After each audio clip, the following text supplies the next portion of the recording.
Bickley and Marotta. Bickley and Marotta Mornings. Arizona Sports. The local sports leader.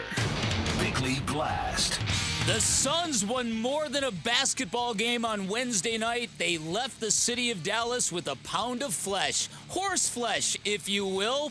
And speaking of flesh, the Suns also turned the tables on their nemesis, Luka Dončić, who started out the night smirking and preening and draining shots, and then he finished by whining, crying, ejecting a Suns fan for mild heckling, and looking, as the kids might say, soft AF. In fact, many people around the NBA are saying exactly that about Luka this morning and how unglued he became toward the officials, toward that fan in a Devin Booker jersey, and toward an ESPN reporter after the game. So this game checked all the boxes. The fourth straight game that Booker KD has scored 40 or more points. Another game where the Suns absorbed an early deficit like it was a mere nuisance. And a game when the Suns actually showed real grit and real toughness. And in the end, it was a game that made Luka lose his cool and his mind and a little chunk of his status.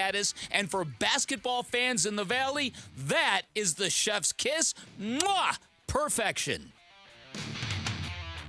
All right, today's Bickley Blast brought to you by my great friends at Chapman BMW, who make luxury attainable. Find them online at chapmanbmw.com. It was our defense. I think, I think Book went off. He couldn't miss. He destroyed us. I think it was our defense. There's that man, that Luka. Yeah. And when you said the phrase, lost a little chunk of his, I didn't know where you were going. Yeah. Midsection? Yeah. I mean, the Suns fan in attendance that got ejected was suggesting that he needs to lose a bigger chunk of something, but it wasn't his status. Yeah. So, listen, and for a guy who has owned the Phoenix Suns and for a guy who has inflicted a lot of trauma and really enjoyed doing so and really reveling in what he has done to the Suns at Footprint Center, this was very, very satisfying at a lot of different levels because the way the game began, it looked just like Christmas night. It looked like Game 7 a little bit. It was Luka and the Mavs making every big shot, making it look easy, and you thought, okay, here we go again. One of these nights, and the Suns just turned it on his head. Yeah, Devin Booker. Luka had a great first half. There's no doubt about it. It ended in strange fashion. He twisted the ankle. He was complaining about something to the point where he got a technical. David Guthrie was the crew chief, and they pointed out on the ABC broadcast, like, wow, he's showing a lot of restraint. And I'm like, my first thought was, why in this technical happy NBA that we're in right now, where you see them thrown out willy-nilly, why is the lead official absorbing such verbal, a verbal tirade? Why is he showing that much? He finally called the technical. And it was 1 point because the Suns closed to within one. But the fact that Devin Booker got to shoot the technical to start the second half before the clock started, before there was a possession either way, that had to be a little bit of more of a demoralizing blow to Dallas. I thought so. Because the Suns immediately followed that up with a huge run, and Dallas called a timeout. And at that point, for all intents and purposes, the game was over. Exactly. That's exactly right. That's exactly what I felt. And the Suns even began the second half almost acting like we got this. You felt that. I saw what you put on Twitter. And I never post stuff like that. Right. Ever. Right. Mr. All Caps last night. But again, one post. It's okay. It's okay. I think the circumstance warrants it. And everything gets heightened when it's Dallas. And Luka, I totally get it. Totally get it. And I happen to be a Luka Dončić fan. I generally love watching him play basketball. I think his shot making is insane.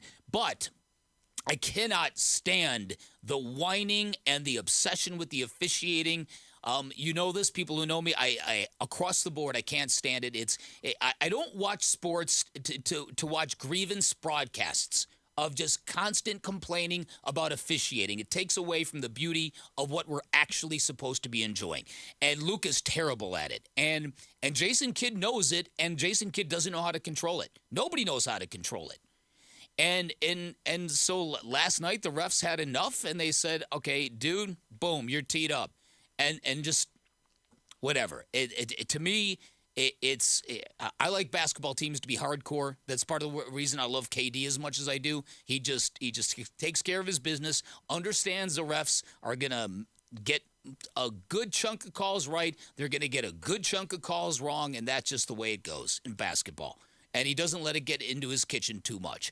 Luka, Suns were into his kitchen last night. Yeah, and look, you mentioned it. KD is hardcore, and KD doesn't engage in a lot of the nonsense on the court.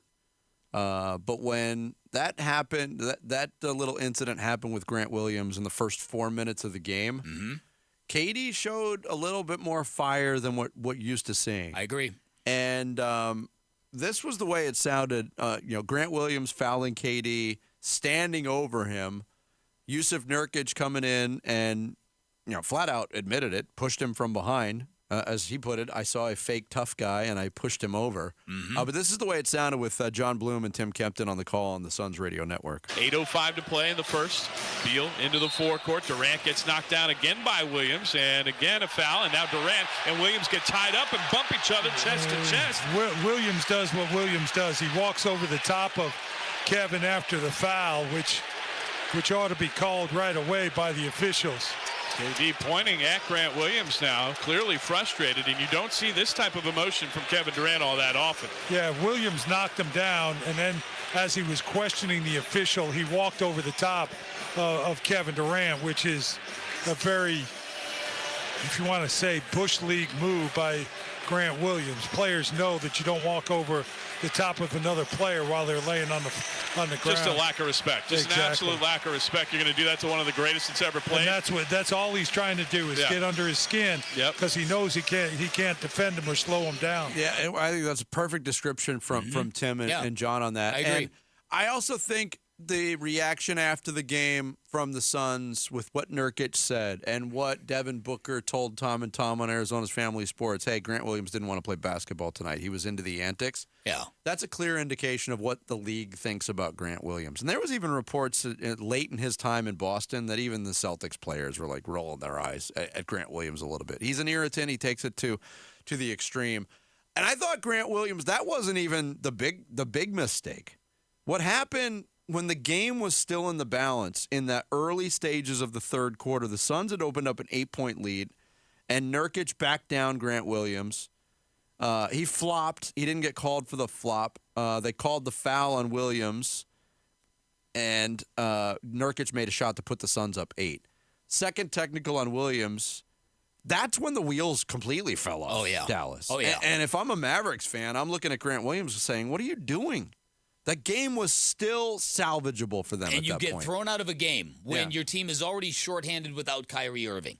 Yeah, I totally agree with you. They all became unglued, and this is something that I'm taking a lot of I'm taking a lot of pleasure in watching this basketball team seemingly elevate. This is something I've seen a few times now, where other teams that think they've got the game in hand suddenly don't, and then aren't dealing with the Suns very well from that point forward.